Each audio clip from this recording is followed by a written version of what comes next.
ఈరోజు మనము పర్సనాలిటీ డెవలప్మెంట్లోని B reading every success story is also a story of great ఫెయిల్యూర్స్ని చెప్పుకోబోతున్నాము. Every success story is also a story of great failures. Success అంటే ఏంది? విజయము. Story కథ లేదా గాథ. గ్రేట్ గొప్ప. ఫెయిల్యూర్స్ వైఫల్యాలు. దీన్ని మనము తెలుగులో ఎలా చెప్పుకోవచ్చు? ప్రతి విజయ గాథ లేదా కథ కూడా గొప్ప వైఫల్యాల కథ లేదా గాథ. ఇప్పుడు పాఠం చదువుకుందాము. Failure is the highway to success. Highway అంటే ఏంటి? రహదారి. సక్సెస్ అంటే విజయం. వైఫల్యం విజయానికి రహదారి లాంటిది. Tom Watson senior said, "If you want to succeed, double your failure rate." Double అంటే ఏంది? రెట్టింపు, రెండింతలు. రేట్ అంటే ఏంది? ఇక్కడ వేల కాదండి, రేట్ అంటే చొప్పున అన్నట్టు.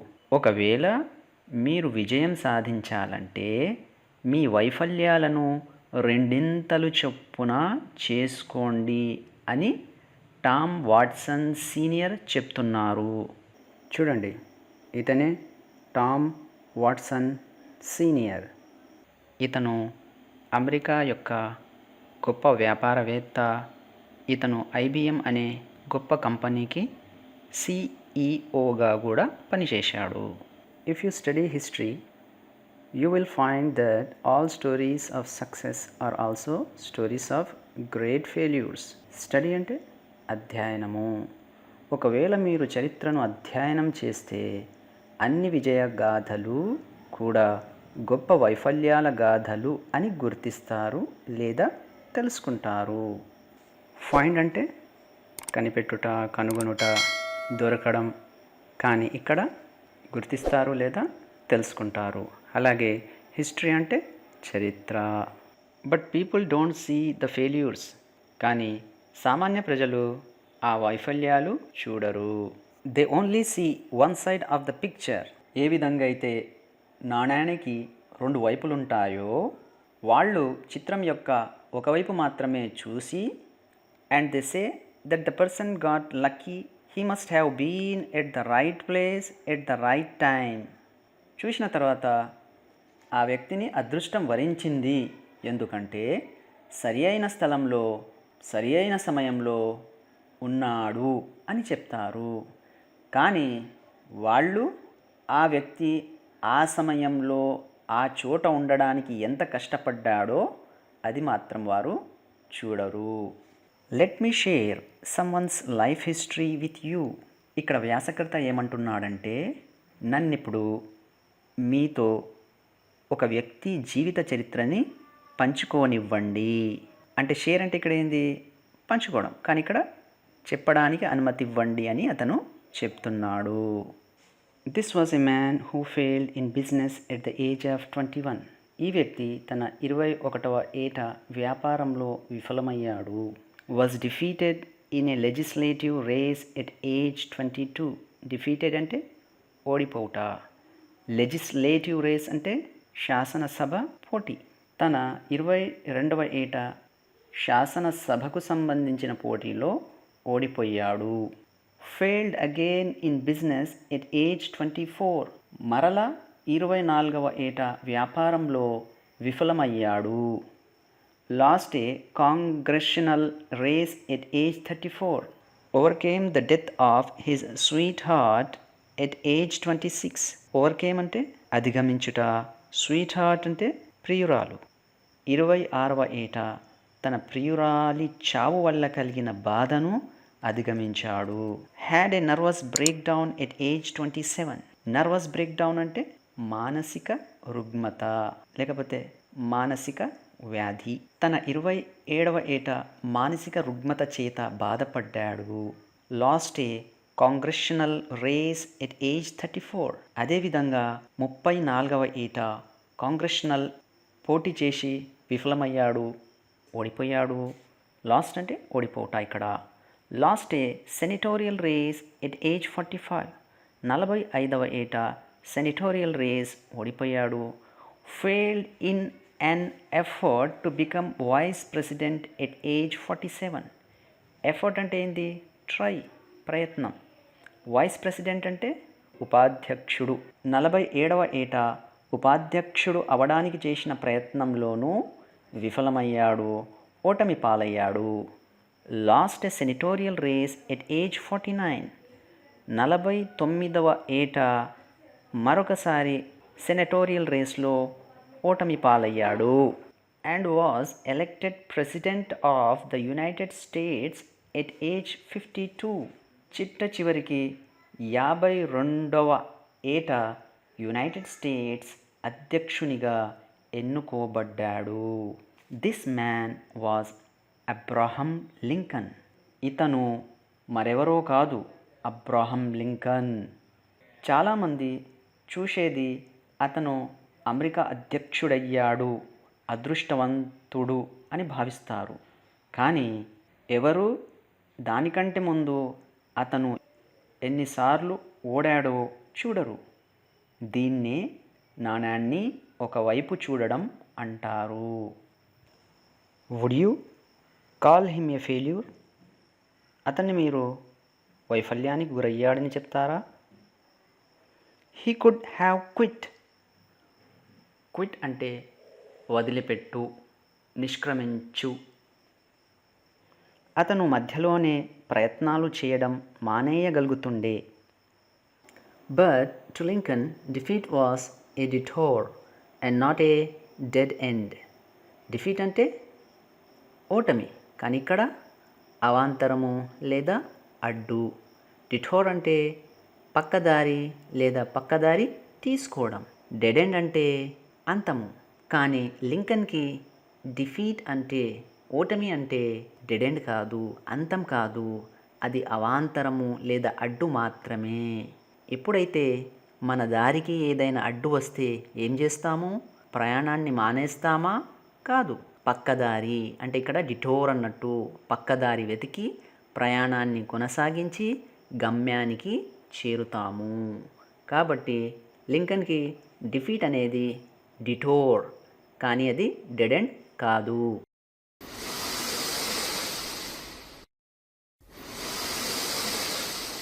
In 1913, Lee De Forest, the inventor of the triodes tube, was charged by the district attorney for using fraudulent means to mislead the public into buying stocks of his company by claiming that he could transmit the human voice across the Atlantic. ఇక్కడ inventor అంటే ఆవిష్కర్త లేదా కనిపెట్టినవాడు. Charge అంటే నింద లేదా ఆరోపణ. Attorney అంటే న్యాయవాది. ఫ్రాడ్యులెంట్ అంటే మోసపూరిత. మీన్స్ అంటే మార్గాలు. మిస్లీడ్ అంటే తప్పుదోవ పట్టించుట, పబ్లిక్ ప్రజలను. క్లెయిమింగ్ వాదించుట లేదా చెప్పుకొనుట. ట్రాన్స్మిట్ ప్రసారం చేయుట. వాయిస్ స్వరం. చూడండి, ఇప్పుడు ఈ సంఘటన ఎప్పుడు జరిగిందంట? 1913లో. ఎవరు ఇతను? Lee de Forest. ఎవరితను? ఇతను ట్రయోడ్స్ ట్యూబ్ యొక్క ఇన్వెంటర్ అంటే ఆవిష్కర్త. ఏమైందంట? Was charged by the district attorney. జిల్లా న్యాయవాది చేత నింద మోపబడ్డాడట. ఎందుకొరకు? ఫర్ యూజింగ్ ఫ్రాడ్యులెంట్ మీన్స్ అంటే మోసపూరిత మార్గాల ద్వారా టు మిస్లీడ్ ద పబ్లిక్ ప్రజలను మిస్లీడ్ చేస్తున్నాడు అంటే తప్పుదోవ పట్టిస్తున్నాడు. దేంట్లో తప్పుదోవ పట్టిస్తున్నాడు? Into buying stocks of his company. తన కంపెనీ యొక్క స్టాక్స్ కొనడానికి వాళ్ళను తప్పుదోవ పట్టిస్తున్నాడు. బై క్లెయిమింగ్ ఏమని వాదిస్తున్నాడు? ఏమని చెప్పి వాళ్ళని అమ్ముతున్నాడు ఆ stocks? that he could transmit the human voice across the Atlantic. Atlantic మీదుగా మానవ స్వరాన్ని ప్రసారం చేయగలడని వాదించి ప్రజలను కొనేటట్టు మోసపూరిత మార్గాలను ఉపయోగించి తప్పుదోవ పట్టిస్తున్నాడని అభియోగం లేదా నింద మోపబడ్డాడు. ఎవరి చేత? ఒక డిస్ట్రిక్ట్ అటార్నీ అంటే జిల్లా న్యాయవాది చేత నింద మోపబడ్డాడు. He was publicly humiliated. Publicly అంటే బహిరంగంగా, హ్యూమిలియేట్ అంటే అవమానించబడ్డాడు. అతను బహిరంగంగా అవమానించబడ్డాడు. Can you imagine where we would be without his invention? Imagine అంటే ఊహించుట, ఇన్వెన్షన్ అంటే ఏంది? ఆవిష్కరణ. మీరు ఊహించగలరా? అతని ఆవిష్కరణ లేకపోతే మనము ఇప్పుడు ఏ స్థితిలో ఉండేవాళ్ళము? A New York Times editorial on December 10, 1903. New York Times అనేది ఏంటి? ఇదొక వార్తాపత్రిక. ఎక్కడ? అమెరికాలోని న్యూయార్క్లో. ఎడిటోరియల్ అంటే దాని సంపాదకీయంలో December 10, 1903లో ఒక వ్యాసం వచ్చింది. ఆ వ్యాసంలో ఏముంది? Question the wisdom of the Wright brothers who were trying to invent a machine heavier than air that would fly. Question the wisdom of the Wright brothers. Question అంటే ప్రశ్నించడం జరిగింది. విజ్డమ్ అంటే ఏంది? వారి యొక్క వివేకం లేదా తెలివిని, వారి వివేకం లేదా తెలివిని ప్రశ్నించడం జరిగింది. ఎవరి యొక్క? రైట్ బ్రదర్స్ యొక్క. అంటే దాని అర్థమైంది, ఇంతకు వీళ్లకు తెలివి ఉందా లేదా అన్నట్టు. Who were trying to invent a machine. ఈ రైట్ బ్రదర్స్ ఏం చేస్తున్నారు? ఎవరైతే trying to invent a machine, ఒక యంత్రాన్ని కనిపెట్టడానికి ప్రయత్నం చేస్తున్నారు. ఎలాంటి యంత్రం? హెవియర్ దెన్ ఎయిర్, గాలి కంటే బరువైంది. దట్ వుడ్ ఫ్లై, ఇంకోటి ఏంది? అది ఎగరగలుగుతుంది. కాబట్టి వారి యొక్క తెలివిని శంకించడం జరిగింది. ఎందుకంటే వారి అభిప్రాయంలో గాలి కంటే బరువైంది గాలిలో ఎగరదు. 1 week later at Kitty Hawk, the Wright brothers took their famous flight. ఆ వ్యాసం వచ్చిన ఒక వారం తర్వాత రైట్ బ్రదర్స్ కిటీ హాక్లో తమ తొలి ఎగిరే యంత్రాన్ని ఎగరించారు. చూడండి, వీళ్ళే రైట్ బ్రదర్స్ మరియు ఇది వాళ్ళ యొక్క famous flight.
Colonel Sanders, at age 65, with a beat-up car and a $100 check from Social Security, realized he had to do something. Beat up car అంటే మరమ్మతు స్థితిలో ఉన్న కారు. సోషల్ సెక్యూరిటీ అంటే సామాజిక భద్రత. రియలైజ్డ్ అంటే గ్రహించుట లేదా తెలుసుకునుట. ఇతను కల్నల్ శాండర్స్ ఎట్ ఏజ్ 65, ఎప్పుడైతే ఇతని వయసు 65 years ఉండెనో, with a beat up car and $100 cheque from Social Security. అప్పుడు అతని దగ్గర ఉన్న ఆస్తులు ఏంటివి? ఒక బీటప్ కార్ అంటే మరమ్మత్తు స్థితిలో ఉన్న కార్ మరియు $100 చెక్కు. అతనికి ఎక్కడి నుంచి వచ్చింది అది? ఫ్రమ్ సోషల్ సెక్యూరిటీ అంటే సామాజిక భద్రత కింద అతనికి ఒక $100 చెక్కు ఉండెను. ఆ సమయంలో అతను realised he had to do something. ఈ వయసులో అతను ఏదో చేయవలసి ఉందని గ్రహించాడు. కానీ మనమైతే ఈ వయస్సును రిటైర్మెంట్ వయస్సు హాయిగా ఉండాలి అని అనుకుంటాము. He remembered his mothers recipe and went out selling. Recipe అంటే ఏంది? రెసిపీ అంటే ఒక వంటలో ఏ పదార్థాలు ఉపయోగించాలో మరియు ఎలా చేయాలో చెప్పేదే రెసిపీ అంటారు. He remembered his mother recipe. ఆ సమయంలో అతనికి తన తల్లిగారి యొక్క రెసిపీ గుర్తొచ్చింది. And went out selling. తన తల్లిగారి రెసిపీతో వంటకం చేశాడు మరియు అమ్మడానికి బయటికెళ్ళాడు. How many doors did he have to knock on before he got his first order? Knock అంటే ఏంటి? తట్టడం లేదా తలుపు కొట్టడము. How many doors did he have to knock on before he got his first order? అతను తన మొదటి order పొందడానికంటే ముందు ఎన్ని తలుపులు తట్టాల్సి వచ్చి ఉండవచ్చు? It is estimated that he had knocked on more than 1000 doors before he got his first order. Estimate అంటే ఒక అంచనా. అతను తన మొదటి ఆర్డర్ రాకముందు 1000కి పైగా తలుపులు తట్టినట్టు అంచనా. How many of us quit after 3 tries, 10 tries and 100 tries? మనలో ఎంతమంది 3, 10, 100 ప్రయత్నాలు చేసిన తర్వాత ప్రయత్నం చేయడం మానేసేవాళ్ళం? And then we say we tried as hard as we could. మరియు తర్వాత ఏమనేవాళ్ళం? చేయగలిగినంత చేశాం, మన శాయశక్తులు చేశాం అని మానేస్తాం.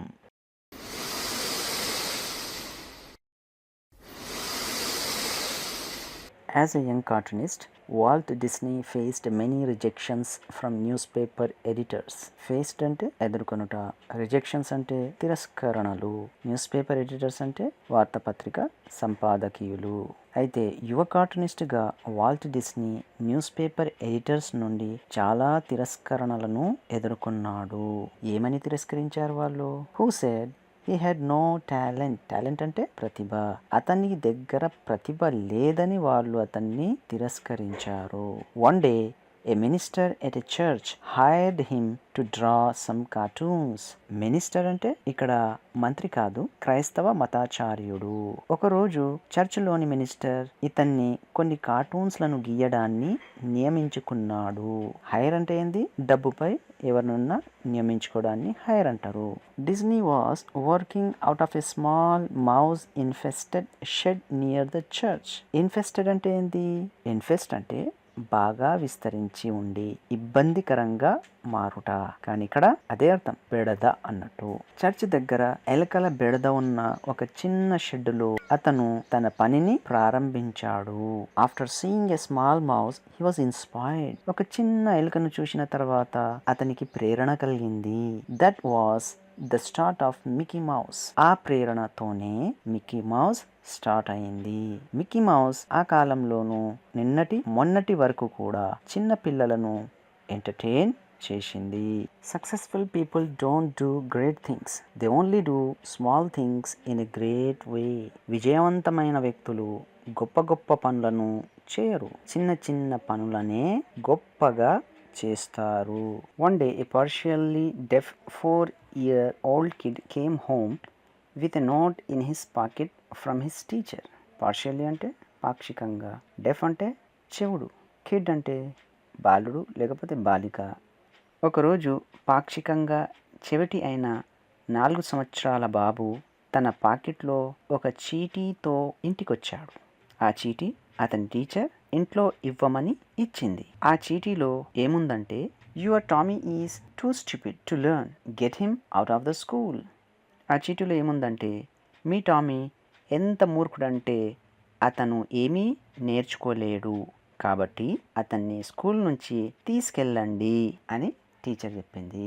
His mother read the note and answer. అతని తల్లిగారు ఆ చీటీని చదివారు, చదివి దానికి ఇలా బదులిస్తున్నారు. My Tommy is not stupid to learn, I will teach him my self.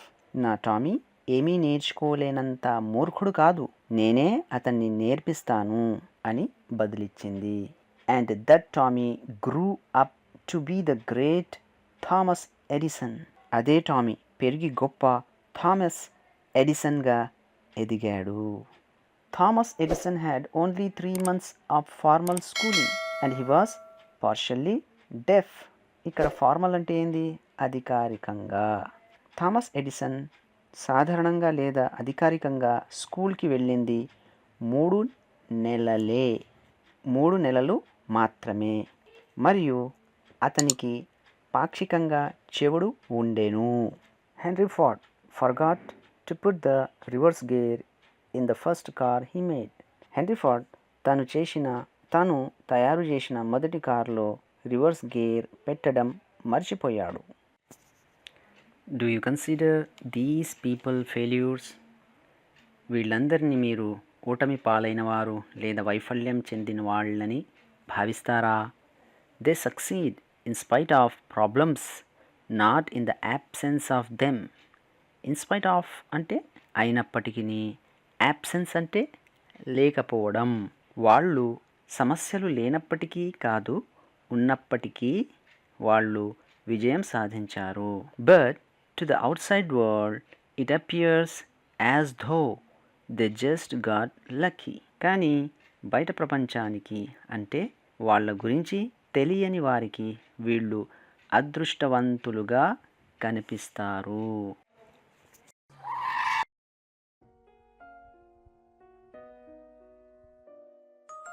ఒకవేళ ఈ వీడియో మీకు నచ్చినట్లయితే లైక్ చేయండి, షేర్ చేయండి. మరిన్ని ఇలాంటి వీడియోస్లను చూడాలనుకుంటే ఈ ఛానల్ని సబ్స్క్రైబ్ చేయండి. పక్కనే ఉన్న బెల్ ఐకాన్ని క్లిక్ చేయండి మరియు మీ అమూల్యమైన అభిప్రాయాలను కామెంట్ రూపంలో చెప్పండి.